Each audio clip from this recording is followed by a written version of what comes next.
Shalom, shalom, amigos do canal Israel no Caminho. Hoje estamos aqui para uma entrevista especial. Estamos sendo honrados com uma pessoa muito especial que vem dar uma entrevista para nós. Estou aqui com Sam Stachover e Zé Adelso de Moraes. E o nosso entrevistado é o apóstolo Paulo de Tarso Fernandes, que é líder da Igreja Bethlehem há 20 anos. E ele tem algumas novidades para passar para a gente. Então, eu já passo a palavra ao Paulo para contar essas novidades. O que está acontecendo na Igreja Bethlehem, apóstolo Paulo? Oi, queridos. Shalom. Shalom a todos que estão acompanhando aí Israel no Caminho. Esse programa que está crescendo, que está ganhando força, que tem nos trazido aí muita luz de Deus. Estou muito feliz de fazer parte aqui, me sinto muito honrado de fazer parte, né, dessa entrevista e compartilhar um pouquinho, né, do que a gente tem sentido, que Deus tem colocado no nosso coração. Especialmente, Michael, para já pingar a bola para a gente conversar, eu senti um desejo muito grande de aproveitar o trabalho lindo que vocês estão fazendo, comentando as parachotes todas as semanas, e fazer com que isso seja disponível para o nosso povo. Eu queria colocar nas nossas redes sociais, eu queria que as pessoas tivessem semanalmente, como vocês têm feito com tanta liberalidade, com tanto amor, comentados, segredos, né, revelações, tem sido tão especial. Primeiro que é leve, vocês fazem de uma maneira que tem sido leve, mas não deixa de ter profundidade das coisas de Deus. Então, eu queria muito que mais pessoas pudessem participar disso, conhecer e se interessar cada vez mais pela palavra de Deus e cada um por si fazer a sua incursão em Deus através do Espírito Santo na palavra, né? Então, é isso que tem queimado no meu coração.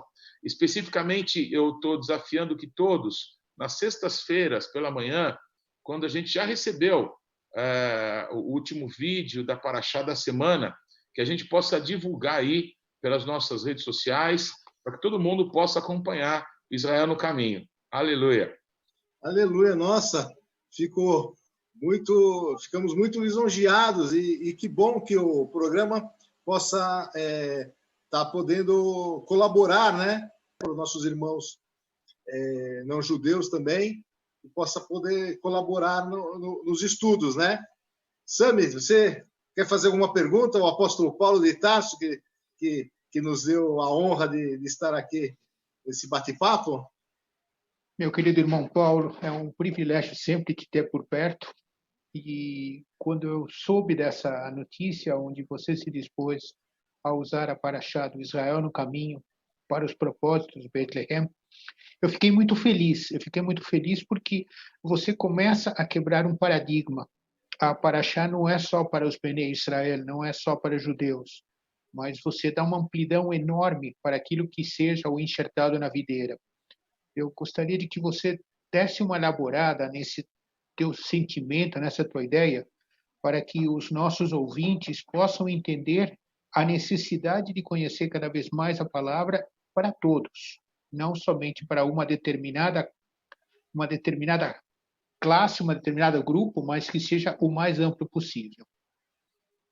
Que bom, muito obrigado, Sam, por essa oportunidade. Olha, primeiro que, como vocês mesmos falaram, eu sou membro dessa comunidade aqui, dessa Kehilá, que a gente chama de Bethlehem, não é? E foi em Bethlehem de Judá, Bethlehem de Yehudá, que um dia chegou uma não-judia, a Ruth, e ela veio acompanhada da sogra dela, Naomi, e veio aprendendo tudo que podia com aquela judia sobre Deus, sobre o quanto Deus é bom, o quanto Deus é justo e quanto Deus se importa com os fracos, com os indefesos, com o órfão, com a viúva, com o estrangeiro. E ter aprendido com aquela judia permitiu que Ruth fosse muito ousada, sendo de um povo que o povo judeu odiava, os moabitas, né? Vide a história, e ser uma estrangeira, uma viúva, ela ousadamente vai colher no campo que Deus o conduz, depois descobrimos que era o campo de Boaz, o homem com quem ela iria se casar, não é? Mas a ousadia de Ruth, para mim, ela estava lastreada num conhecimento da Torá, da Bíblia, que ela recebeu de alguém, ela recebeu da sua sogra.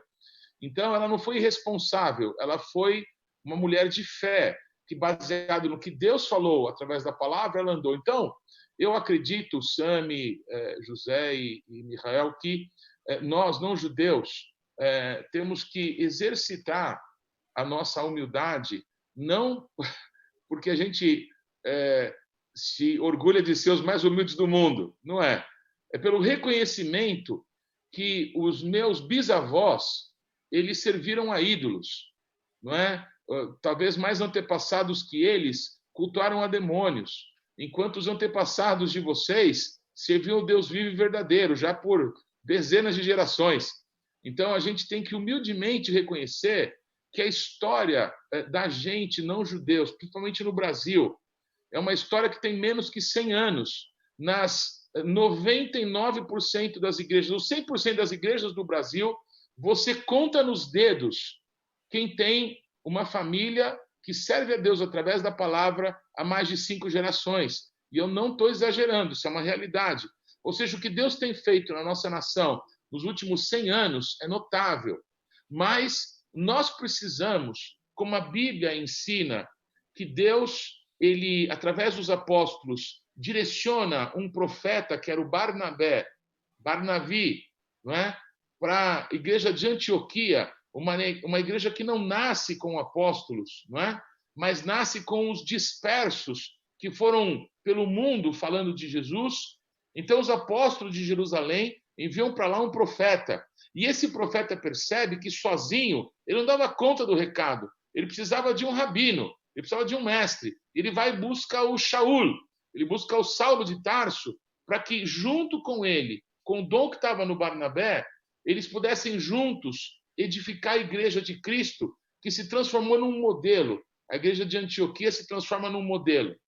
Então, eu acredito que exista nos nossos dias uma possibilidade muito linda e muito palpável de nós depormos as nossas armas, se é que existe ainda alguma, para que a gente se aproxime, porque há muito para os não-judeus aprenderem com os judeus, não é? E talvez os judeus serem inflamados, não é? Por essa paixão que está no coração dos não-judeus que foram alcançados por tão grande amor. Então, já há anos, eu, de certa forma, tenho acompanhado as porções, as parashás, as parashotes, né, que semanalmente são lidas pelos judeus, comentadas. Eu, até segundos antes de começar esse programa, eu fui procurar 2 livros, eu achei um só. 2 livros que eu tenho já há muitos anos, né? E são livros justamente que comentam cada uma das parashás. Foi escrito por os comentários, né, por um rabino chamado Denbrook, Menahem Denbrook. E eu lembro que o meu pai ainda era vivo e eu emprestei esse livro e um outro que eu procurei agora, não achei. E o meu pai sempre foi um grande estudioso, um grande mestre da palavra. E ele pegou o livro com todas as parashás e ele foi lendo e foi fazendo anotações e construindo, não é, um conhecimento ainda mais profundo de coisas que ele não tinha acesso, não tinha contato. E olha que eram rabinos que escreveram esses 2 livros, rabinos tradicionais, não é? Rabinos que não tinham ainda não tiveram a revelação de Yeshua como Mashiach, mas por toda a tradição do povo judeu, por serem aqueles que guardaram a palavra durante esses milênios, tem muito para acrescentar para todos. Então, na minha história, Zé, Sami e Michael, eu já sonhei algumas vezes na minha vida que eu pudesse trabalhar também fazendo comentários sobre a Torá. O que eu já fiz de prático nisso? Alguns anos atrás, eu tenho um blog e eu escrevia nesse blog, a cada semana, um comentário sobre as parashotes.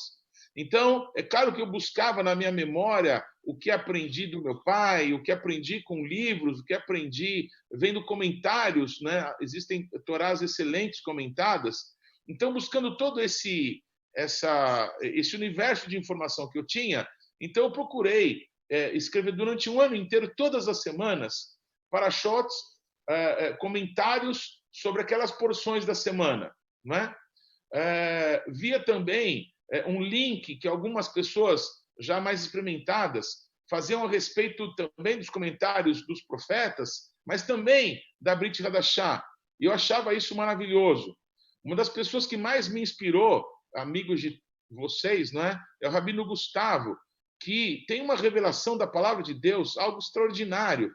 Então, ouvir o Rabino Gustavo sempre foi uma grande inspiração para mim. Então, de muitos meios, de muitos caminhos, eu sempre entendi que há muito para a gente aprender, amém, com os Yehudim, principalmente com Yehudim, que através do Ruach HaKodesh, do Espírito Santo, abriram o coração para Yeshua e tem uma dimensão de revelação que a gente ouve através da vida de vocês muito extraordinária, não é?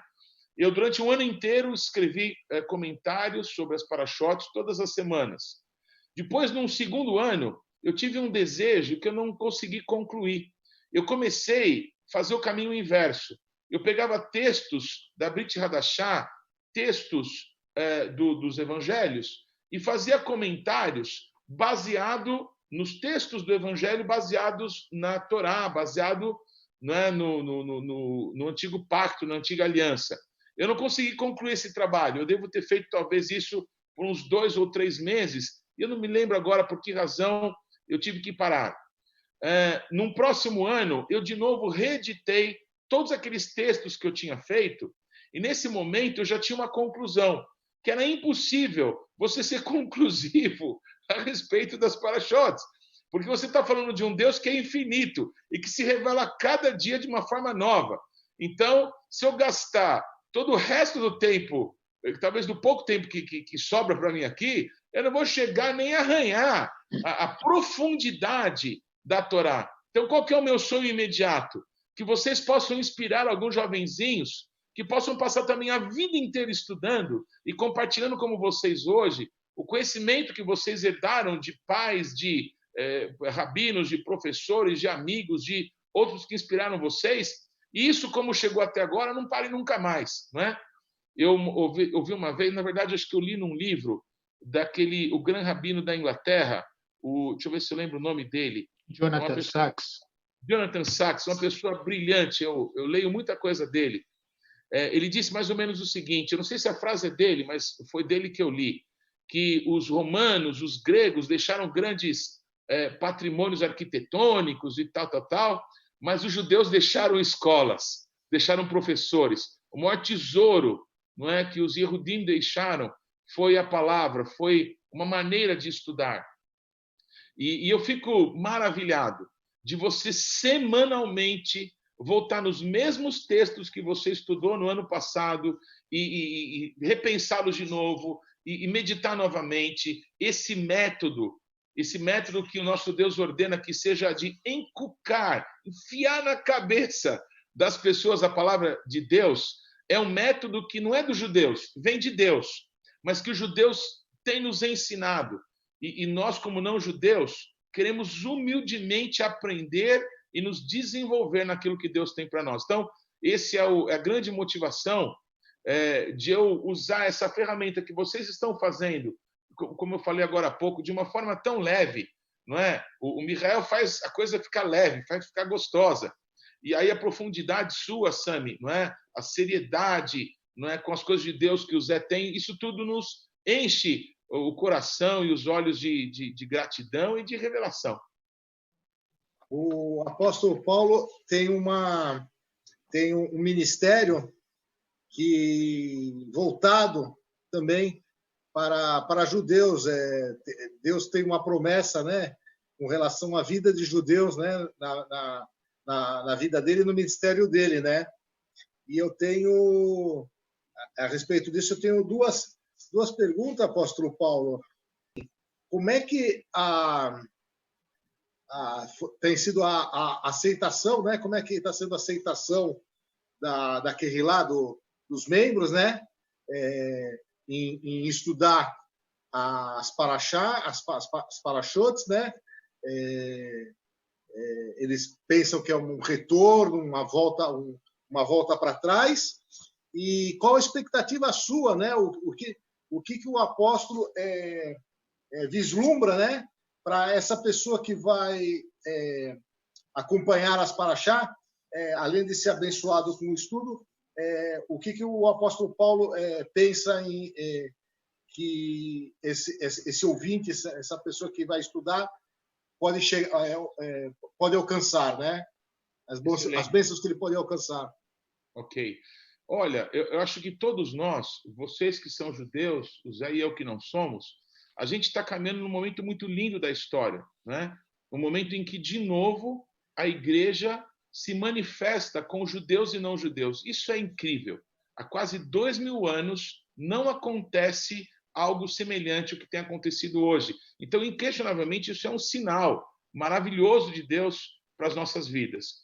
Então, sempre que a gente vive algo novo, a gente tem que caminhar com mais cuidado.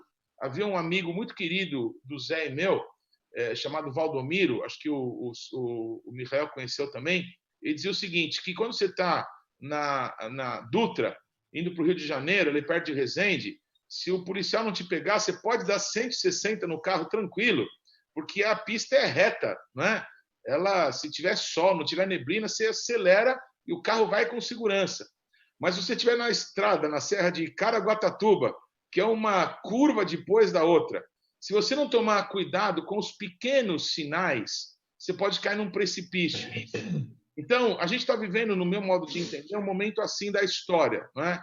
Nós temos que pisar com muito cuidado para que a gente não se fira uns aos outros, para que a gente, querendo ajudar e acertar, não possa falar coisas que possa magoar, que possa dar uma dupla interpretação.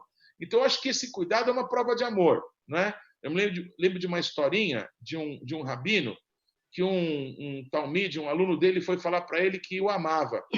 Esse rabino ficou tão bravo. Ele falou, o que é isso? Como você diz que você me ama? Nunca mais fale isso. E o aluno ficou desesperado, sem saber, né, o que ele tinha feito de mal. E aí depois ele foi procurar o rabino de novo. O rabino, carinhosamente agora, explicou, olha, você sabe do que eu gosto de comer? Do que eu gosto nas minhas horas de lazer? Você sabe qual time que eu torço? Coisas assim. Ele quis explicar que se você não sabe o que eu não gosto, a chance de você fazer alguma coisa que me irrite é muito grande. Então, para você dizer que você me ama, você tem que me conhecer, você tem que ir devagar. E eu acredito que é esse momento que a gente está vivendo, sabe?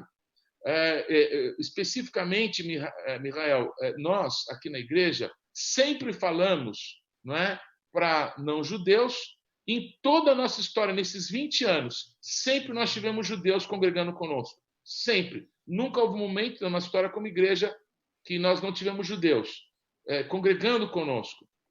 A primeira coisa que eu entendo é que o tipo de culto que nós realizamos, o serviço que nós fazemos, também é de uma tradição evangélica, cristã. Então, nós temos um momento de louvores com música, momentos em que as pessoas entregam as suas ofertas como parte da adoração, um momento em que nós dedicamos um tempo à palavra, ao ensino da palavra, à pregação da palavra, também um tempo que podemos orar pelas pessoas. Então, é uma forma, é uma condução do serviço.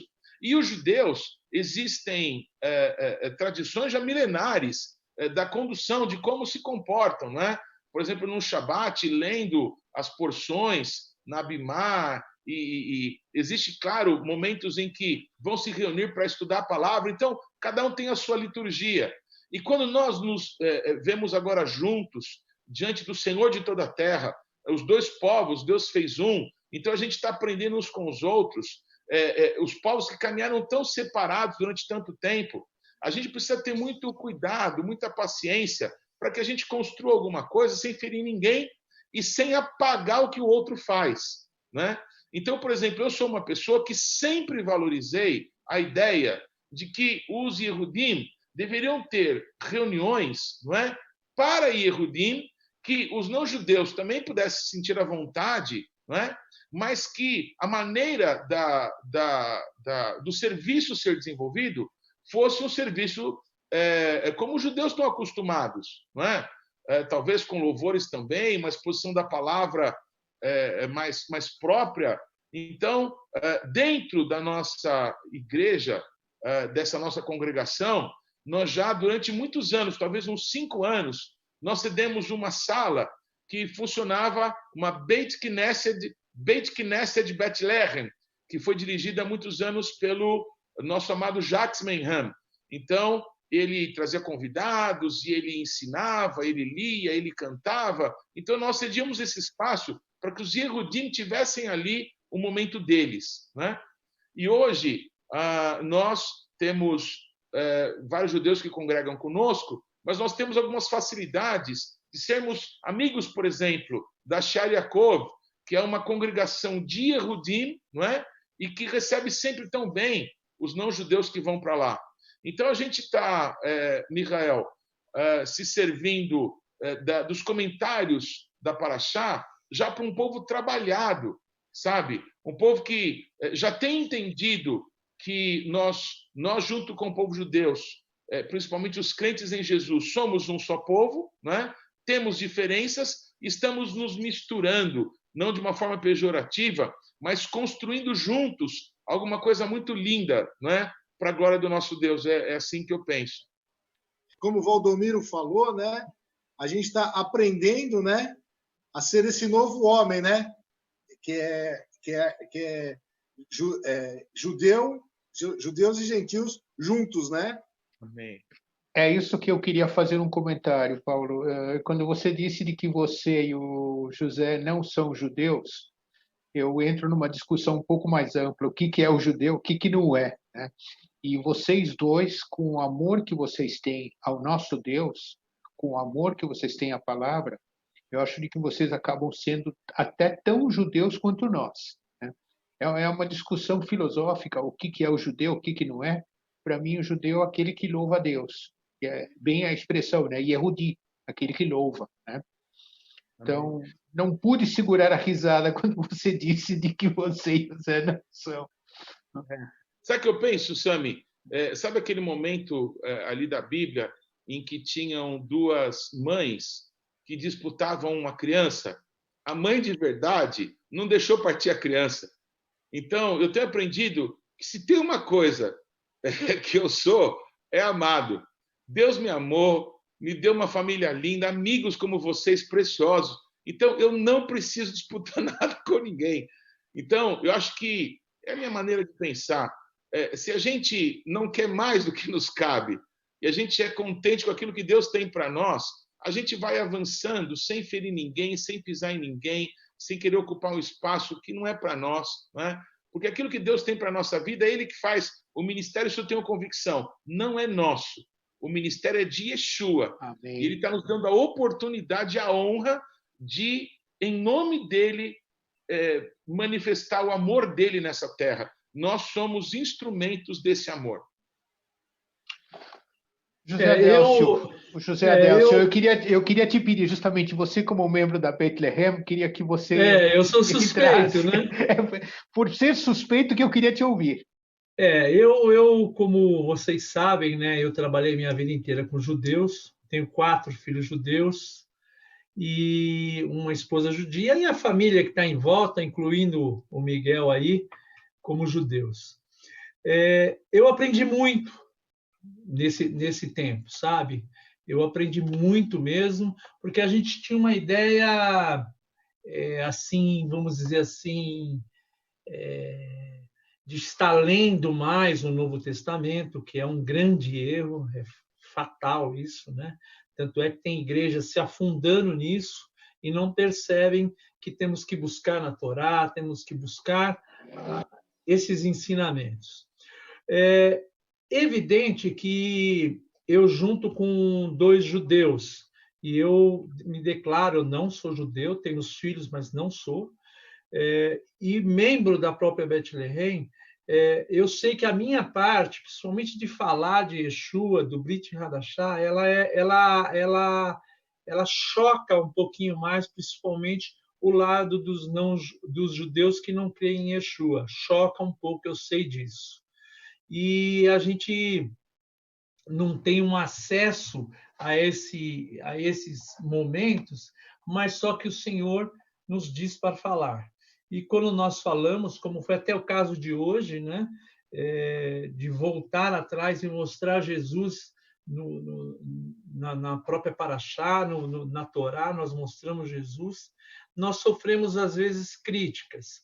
Eu queria perguntar para o apóstolo Paulo como ele vê isso, como ele vê a igreja em relação aos judeus que creem em Yeshua, porque, na verdade, eu sou muito bem, eu e a Simone somos muito bem recebidos lá na própria Bethlehem, como em outras igrejas também, mas em alguns lugares que nós vamos, nós sabemos que existe um ranço, existe ainda uma coisa velha, uma coisa que ela precisa acabar, como o Miguel falou. Em Cristo Jesus nós somos um só.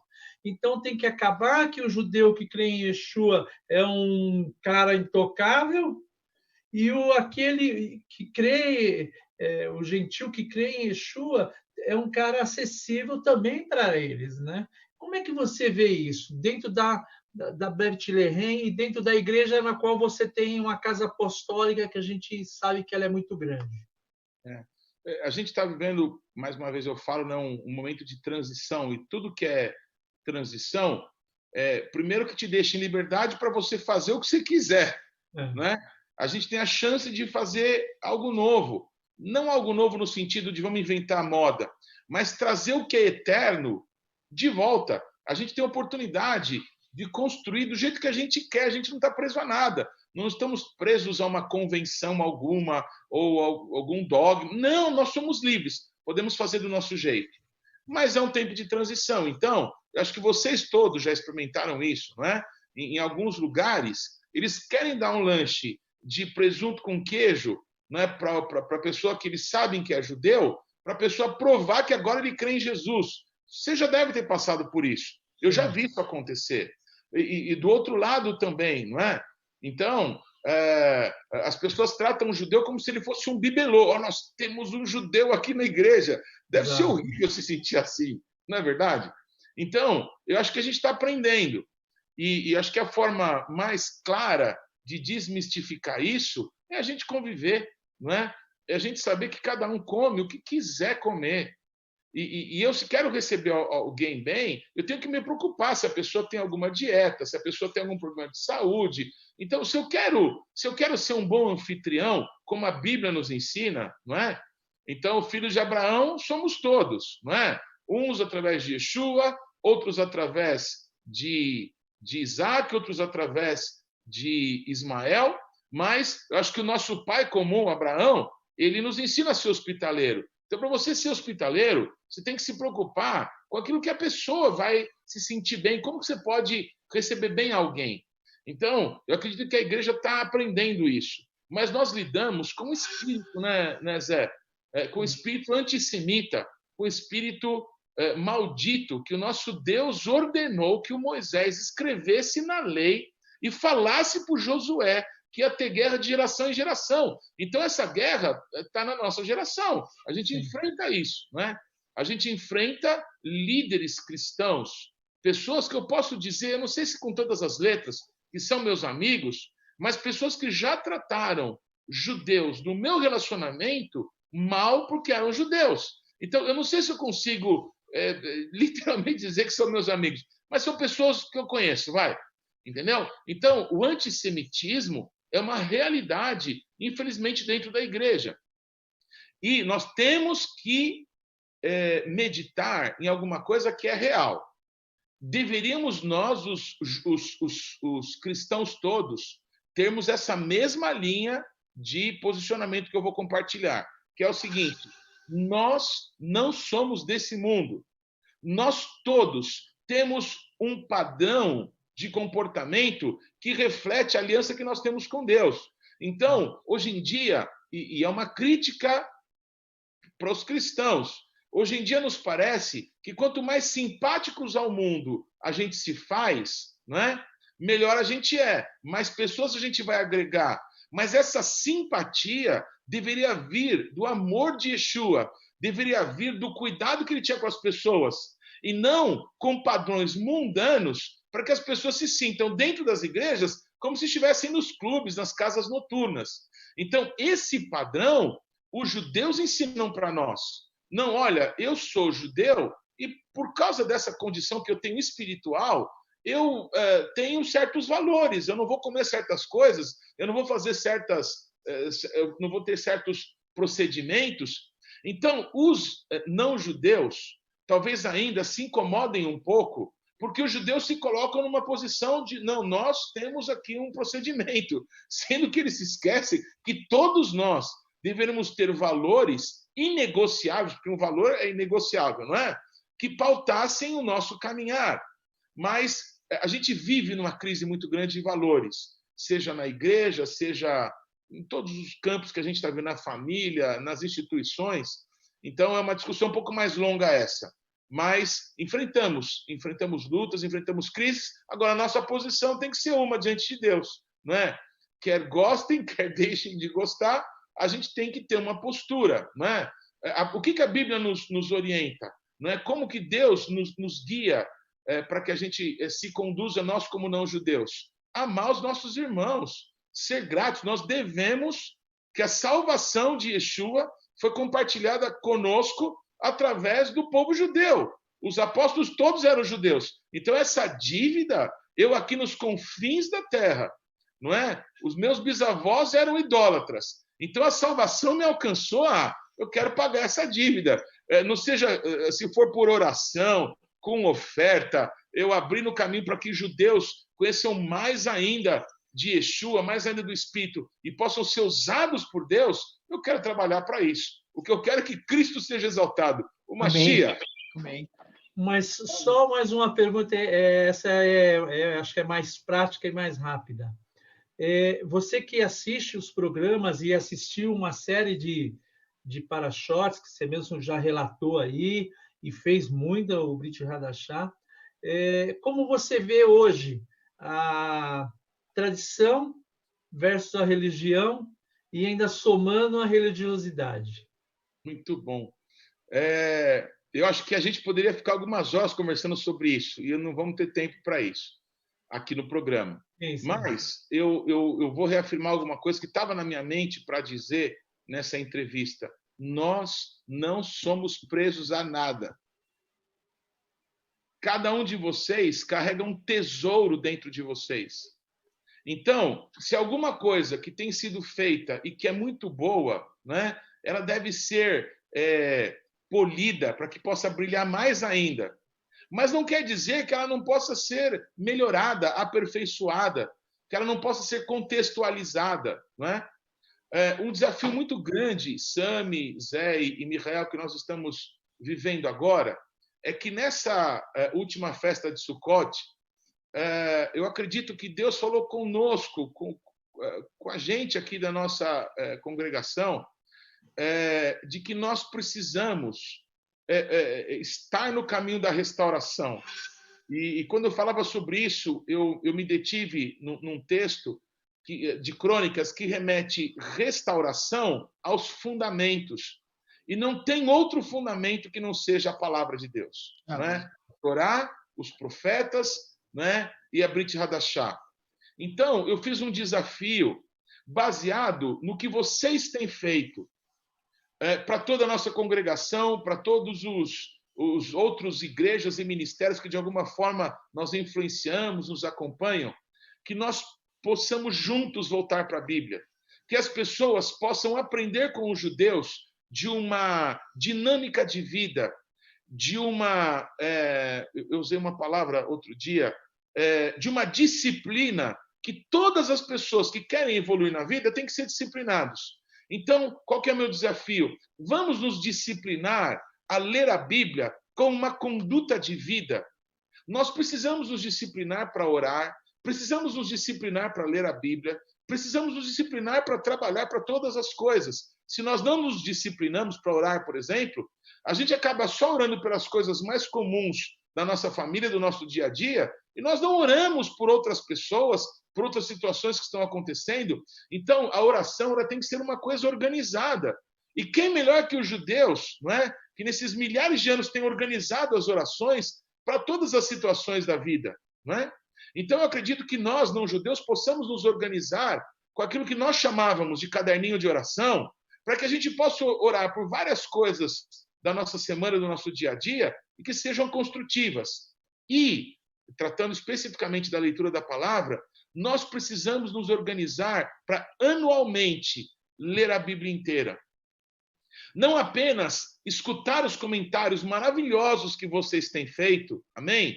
Mas ler a palavra de Deus, ouvir os comentários, ser inspirado. Puxa, isso eu nunca tinha ouvido falar, que o Mihael falou, que o Sami disse, que o Zé trouxe. Isso foi maravilhoso. Olha, eu tinha lido tantas vezes isso, mas eu não tinha visto isso aqui é uma revelação de Deus. Eu vou anotar, eu quero estudar mais sobre isso.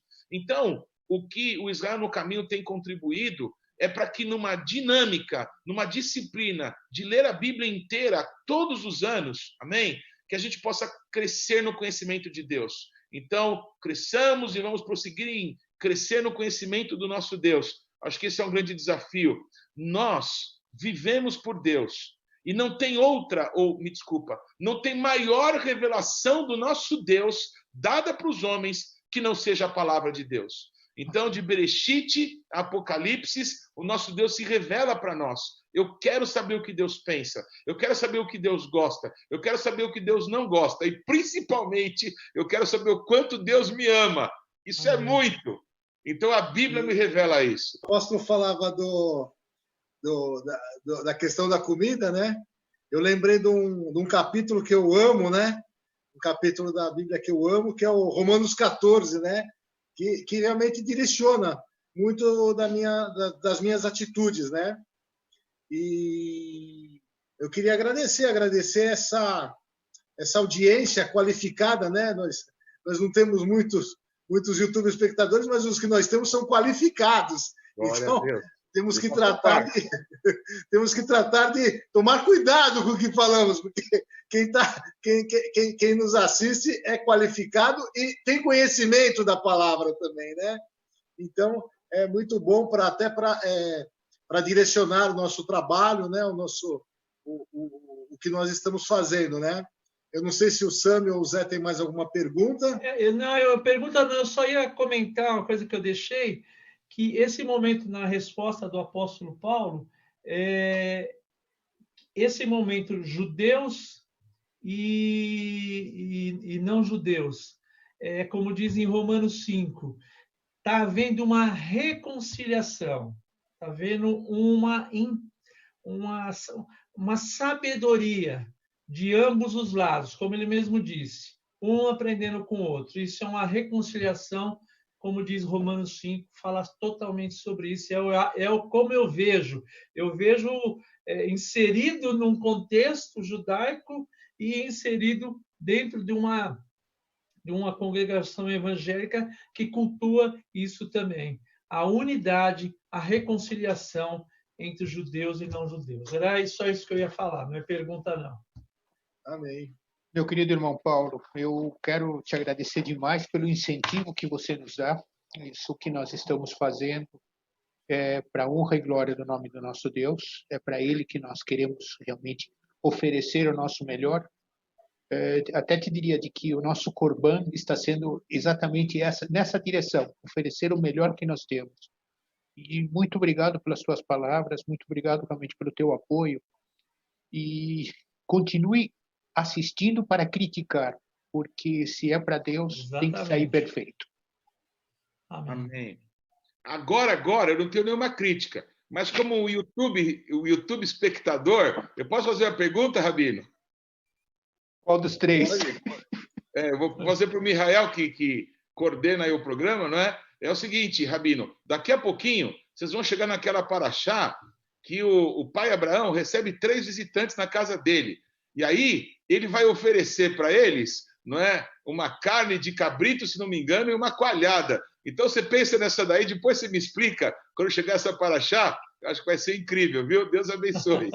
Olha, Paulo, essa paraxá é Vaiera, nós vamos gravar semana que vem, e é uma pauleira só, porque ele recebe 3 pessoas que depois você descobre que são divinas, e aí é a refeição que ele não somente lhe é oferecida, mas come. Uau! Muito bom. Obrigado, Paulo, querido. Obrigado, meu irmão. Obrigado, Paulo. Shalom. Obrigado. Shalom. Obrigado, YouTube espectador. Até uma próxima oportunidade. Shalom, shalom. Shalom. Shalom.